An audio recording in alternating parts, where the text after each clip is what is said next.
Ok, bonsoir tout le monde, j'espère que vous allez tous très bien. Aujourd'hui on se retrouve pour une toute nouvelle vidéo. Dans cette vidéo, on va parler de Squeezie. Oui, vous ne rêvez pas, Squeezie sur ma chaîne. Je vous avoue que même moi je ne pensais pas parler de drama autour de Squeezie sur ma chaîne, si ce n'est par rapport au The Event qui s'est passé l'année dernière. Et dans tous les cas, je pensais pas qu'il allait revenir de sitôt sur ma chaîne. Et vous allez voir qu'aujourd'hui, on va parler d'un assez gros dossier, d'un dossier qui fait assez mal pour Squeezie et qui en même temps n'y est pour rien. Et je vais vous expliquer ça dans cette vidéo, car ce drama n'a ni queue ni tête et beaucoup de personnes insultent Squeezie pour rien du tout. Mais avant ça, n'oublie pas de liker et de t'abonner. On rush les 15 000 likes comme d'habitude. Viens de follow à ma chaîne gaming et à mes autres réseaux sociaux qui se trouvent en description. Et nous, commençons la vidéo. Bon, Squeezie, déjà, y a pas besoin de le présenter. Si tu ne le connais pas, c'est que t'es dans une grotte et il faut penser à sortir. C'est le youtubeur numéro 1 en France. Je pense qu'il y a même pas besoin de le dire. Et donc du coup, Squeezie, il a fait quoi? Squeezie a sorti récemment une vidéo qui a un assez gros concept sur sa chaîne et c'est le deuxième épisode. C'est un cache-cache géant où dedans, vous pouvez retrouver Inoxtag, Michou et Masqué. C'est une vidéo assez cool à voir et je vous la mets en description si vous voulez la voir après ma vidéo. Et le problème dans cette vidéo et avec Squeezie, c'est que Squeezie a tout simplement mis en avant un VIOLEUR. Je vais pas dire le mot en entier pour éviter de me faire strike à nouveau, mais bon, je pense que vous avez compris le mot. Et oui, à cause de ça, beaucoup de personnes ont accusé Squeezie d'avoir mis en avant une personne comme ça parce qu'il a fait sa demande en mariage à la fin de la vidéo de Squeezie. Après toutes ces années passées à côté de toi, après toutes les galères que tu m'as fait, veux-tu mettre cette bague à ce doigt pour moi et devenir ma femme?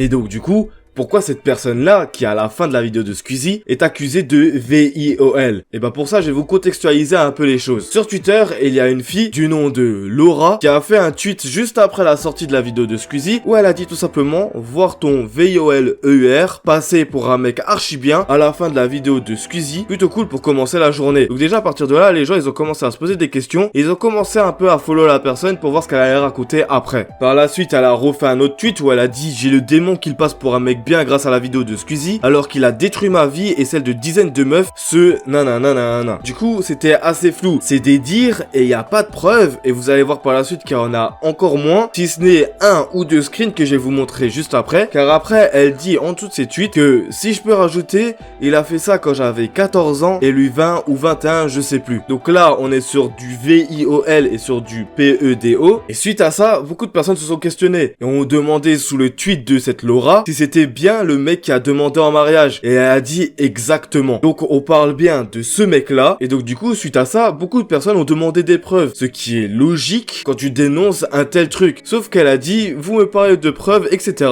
Malheureusement je n'ai aucun message ni aucun enregistrement audio car tout était dans un téléphone que j'ai perdu. La seule preuve que j'ai en quelque sorte c'est mon copain qui l'a entendu avouer au téléphone il y a 3 ans. Donc à partir de là c'est assez flou. On va pas crier au fake non plus, même si on sait très bien que sur internet il y a des personnes qui veulent créer des fake news juste pour détruire la vie de quelqu'un, sauf que la plupart du temps c'est pour des influenceurs, et là c'est une personne lambda qui passe dans la vidéo de Squeezie, donc on pourrait y croire un peu plus, et le fait qu'on pourrait y croire, c'est les deux screens que je vais vous mettre à l'écran maintenant, où on voit très clairement que cette personne là, c'est la personne qui est passée dans la vidéo de Squeezie, et que ça remonte à 2016, donc comme ce qu'elle disait dans son tweet, où elle avait 14 ans et lui en avait 20 ou 21, on peut voir que sur ces screens, il avait énormément de propos déplacés et suite à tous ces messages et à tous ces tweets, car faut savoir que ce tweet a fait énormément polémique sur Twitter, beaucoup de filles ont témoigné et ont dit que elles aussi ont subi du VIOL par ce mec là. Je vais essayer de vous mettre quelques screens maintenant à l'écran, sauf que même après tout ça, je sais qu'il y a des personnes qui restent perplexes et je peux les comprendre, que ces preuves, même s'il y en a des grosses quand même, ne peuvent pas démontrer un VIOL et c'est totalement normal. Mais bon, faut quand même prendre en compte qu'il y a eu des messages en 2016 et que ça reste à peu près cohérent. Et donc du coup, maintenant que je vous ai expliqué tout ça, revenons à Squeezie. Car oui, ce mec là a été mis en avant dans la vidéo de Squeezie, et encore mis en avant c'est un grand mot, car Squeezie n'était pas au courant que cette personne allait faire sa demande en mariage dans sa vidéo, et le problème c'est que à cause de ça et à cause de toute cette polémique, beaucoup de personnes ont insulté et ont complètement défoncé Squeezie, car pour eux c'est de la mise en avant. Sauf que bordel les mecs, faut commencer à connecter vos neurones, à aucun moment Squeezie y est pour quelque chose, il y a plus de 1000 personnes dans sa vidéo, et sur les 1000 personnes, il pouvait y avoir un autre couple qui allait faire sa demande en mariage, et à aucun moment il pouvait prévoir ça, c'est surtout ça le délire. Et même si Squeezie le savait, car après revisionnage, j'ai cru comprendre que Squeezie avait quand même l'information, Squeezie ne pouvait pas prévoir que cette personne était un VIOLEUR, et que pour lui, comme toutes les personnes qui étaient dans la pièce, c'est une personne lambda, et on peut pas ressortir son passé. Et là, il va y avoir des personnes qui vont me dire pourquoi il a été sélectionné pour participer à la vidéo. Et ben, faut savoir que les figurants ont été choisis via un Google Doc, que Squeezie a mis sur son Twitter, et comme le dit ce tweet, c'est pas des enquêteurs du FBI qui vont aller rechercher toute la vie privée de chaque figurant, c'est juste des personnes qui ont proposé leur service et à venir dans la vidéo de Squeezie, et c'est sûr à 100% que si la prod avait su que cette personne était accusée d'agression, elle aurait pas pris cette personne. Comme dit avant, c'est impossible de savoir avant si une personne est un VIOLEUR, et c'est impossible de prédire ça sans le témoignage de la victime justement, et la victime a témoigné juste après la publication de la vidéo, donc du coup faut remettre un peu les choses dans l'ordre et arrêter d'accuser les personnes pour rien du tout, surtout Squeezie qui veut juste créer des vidéos divertissantes pour plaire à sa communauté et que sa communauté ait des vidéos, donc c'est assez malsain de dire ça. Donc du coup, s'il vous plaît, ça sert à rien de mêler Squeezie là-dedans, il a absolument rien fait dans cette histoire, surtout que en plus de ça, on n'a pas plus de preuves, on a juste des screens de conversations, et on sait aussi que des conversations peuvent être détournées et modifiées via Photoshop, etc. Faut prendre les informations de cette personne avec des pincettes, je dis pas que c'est faux, je dis pas que c'est vrai non plus, mais dans tous les cas, Squeezie y est pour rien, et je pense que vous êtes d'accord avec moi. Si c'est le cas, n'hésitez pas à me le dire en commentaire. N'oublie pas aussi de liker et de t'abonner si la vidéo t'a plu. Beaucoup de personnes m'ont demandé de faire cette vidéo, et même moi, elle me tenait à cœur, car je voyais que ça partait vraiment en couille sur Twitter, et comme j'ai dit dans mes présentes vidéos, il y a des dramas qui partent pour tout et pour rien, donc c'est toujours bon de mettre un peu les choses au clair, surtout quand on parle du youtubeur numéro 1 en France, et qu'il y est pour rien. D'ailleurs, s'il y a des personnes qui sont arrivées jusqu'ici et qui ont repris les cours,